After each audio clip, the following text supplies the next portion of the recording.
காட்டு யானை பிரச்சினை என்பது தற்போது பாரியதொரு பிரச்சினையாக மாறி வருகின்றது.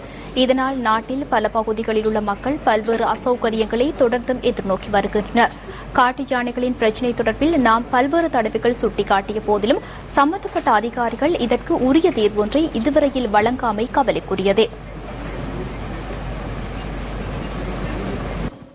முல்லைத்தீவு மாவட்டத்தின் ஒட்டுசுட்டான், மாந்தை கிழக்கு, துணுக்காய், முத்தையன்கட்டு, பனிக்குளம், மாங்குளம், புளியங்குளம், கனகரத்தினபுரம் மற்றும் கருவிலன்கண்டல் உள்ளிட்ட பகுதிகளில் காட்டு யானைகளின் தொல்லை தொடர்ந்தும் அதிகரித்து வருவதாக தகவல்கள் பதிவாகியுள்ளன.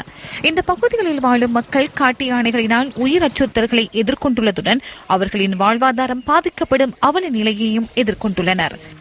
நாங்கள் இடம்பெயர்ந்து மீண்டும் குடியேறிய போது தரப்பட்ட திண்ணைகள், வாழைகள் பயிர் நட்டு நாங்கள் நிலக்கடலை பெரும்பகுதியாக சேர்ந்தாங்கள். நிலக்கடலையும் புடுங்கி சாப்பிடுவது. காணி இருந்தும் எந்த விதமான பயனும் பெற முடியாமல் பொழுதுபட்டால் எங்களை உயிரை பாதுகாக்கிற வேலையில் இருக்கிறமே. நாங்கள் கடன்பட்டு விவசாயம் செய்து கொண்டிருக்கிறோம். யானை நடுகளும் வந்து அழிச்சு கொண்டு போகுது. இதுக்கு அதுக்குரிய அதிகாரிகள் இது தகுந்த நடவடிக்கை எடுக்குமாறு பாரிய அச்சுறுத்தலுக்கு மத்தியில் வாழும் தமக்கான நிரந்தர தீர்வொன்றை பெற்றுத் தருவதற்கு சம்பந்தப்பட்ட அதிகாரிகள் நடவடிக்கை எடுக்க வேண்டும் என மக்கள் வேண்டுகோள் விடுக்கின்றனர்.